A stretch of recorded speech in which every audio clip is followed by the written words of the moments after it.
Сәлеметсіңдер ме, балалар? Бірінші сынып ана тілі. 10-шы сабақ. Сабақтың тақырыбы жуан және жіңішке дауысты дыбыстар. Балалар, бірінші жаттығу. Өлеңді мәнерлеп оқы. Балақайлар әні. Ардақтаймыз атаны. Аялаймыз әжені. Атам қандай ақылды, әжем қандай әдемі. Атам, ататай, ойнақтайды ботадай. Әжем, әжетай, шүпірлейді шөжетай. Шүпірлейді деген сөз бұл өлеңдегі бір жерге көп болып жиналуды шүпірлейді деп атайды. Балалар, өлеңде кімдер туралы айтылған? Әрине, ата, әже туралы айтылған, я балалар? Ата, әже, бота сөздеріндегі дауысты дыбыстарды атайықшы. Олардың жуан немесе жіңішке екенін айтайық. Ата. Бұл жердегі а деген дыбыс дауысты. Екі дауысты дыбыс бар. Бір дауыссыз дыбыс. Дұрыс. Келесі әже. Ә және ж, е дыбыстар дауысты. Ж дыбысы дауыссыз. Бота. Б дауыссыз. О дауысты. Т дауыссыз. А дауысты. Балалар, ата. Ата. Қалай естіліп тұр? Әрине, жуан естіліп тұр, я балалар? Әже. Әже. Қалай естіліп тұр? Жіңішке естіліп тұр, я? Бота. Бота. Қалай естіліп тұр? Жуан естіліп тұр.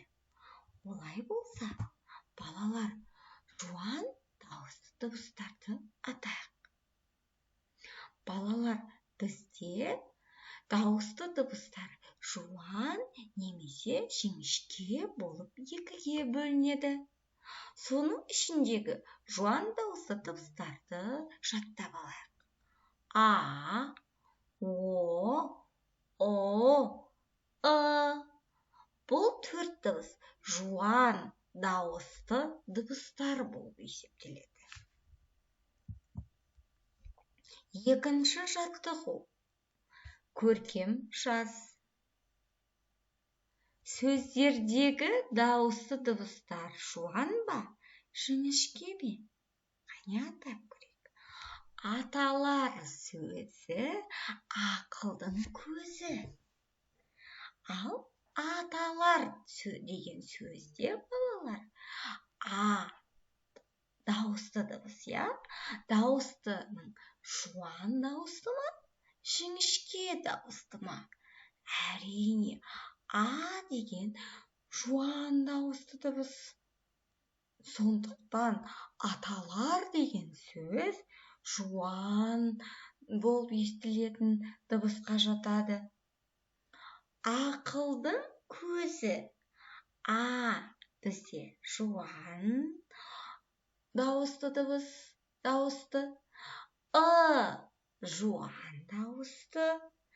Яғни, бұл сөз бізде жуан дыбыстар болып есептеледі. Түсінікті ме, балалар? Егер сөзде жуан дауысты дыбыстар болса, жуан дыбысталатын сөз болып есептеледі. Ал сөзде жіңішке дауысты дыбыстар көп кездессе, жіңішке естілетін дыбысталатын сөз есептеледі. Үшінші жаттығу. Берілген әріптерден бірнеше сөз жаса. Балалар, о деген дыбыс беріліпті, я? Ол бізде жуанды, дауысты дыбыс. Иә, олай болса, осылардан бірнеше сөз жасап көрейік. Бірінші, тор. Жоғарыдан төмен қарай. Тор. Тол. Ары қарай өзің ойланып, дәл осылай жалғастырып көр. Келесі гүлтешеге назар аударайық. Бұл жерде е деген ортасына дыбыс беріпті, дауысты дыбыс. Енді осыдан балалар бірнеше сөз құрап көрейік. Тез, бел, жер. Ары қарай өзі жалғастырып көр. Сен неше сөз таптың?